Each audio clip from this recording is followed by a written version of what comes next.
मान्छे चिलमा दुःख दिलमा हैन। सहरमा बसेर कुर्सीमा आनन्दले बस्ने सोख छैन मसँग। आफू गाउँको वनपाखामा रमाउने मान्छेलाई त्यो सहर, त्यो अन्जान सहर मलाई मतलब लाग्दैन। गाउँमा दुःख गर्छु, ठगेर खाने बानी छैन। सहरमा जस्तो ठगिने त्यो बानी छैन क्या हाम्रो। गाउँमै दुःख गर्छु, पसिना बगाउँछु, मलाई सबभन्दा ठुलो कुरा त्यही लाग्छ। सो गाई छेलो हैन, तपाईहरु सन्चै हुन्छ होला। हेलो गाई छैन, म चाहिँ सन्चै छु हैन, तपाईहरु पनि सन्चै हुन्छ होला भन्ने मेरो आशा छ हैन। आज चाहिँ म यता जङ्गलतिर आइदिएछु हैन, बाख्रा चराउन अनि घाँस काट्न नि आइदिएको हैन। पसिना चाहिँ हेर्नुहोस् यतिको छ हैन, कसम पसिना त हैन, गाउँले हो।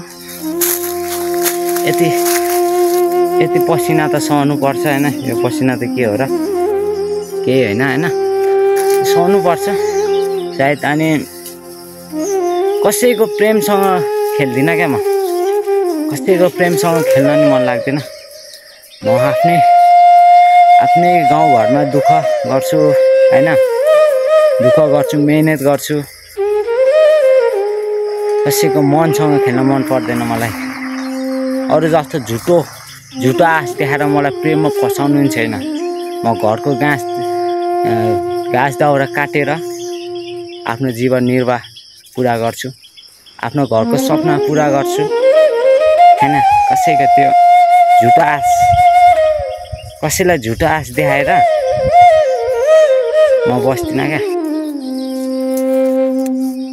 हैन। त्यस्तै हो गाउँले जीवन, यस्तै हो।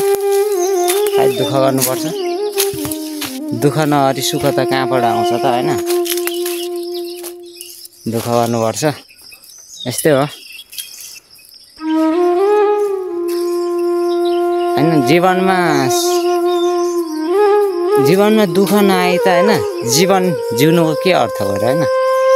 दुःख नभए त जीवन जिउनुको कुनै मजै हुँदैन हैन, कहाँ मजा हुँदैन नि त हैन। तर दुःख गर्नुपर्छ हैन। आज सुख छ भन्दैमा भोलि नि सुख हुन्छ त भन्न सकिँदैन नि त हैन।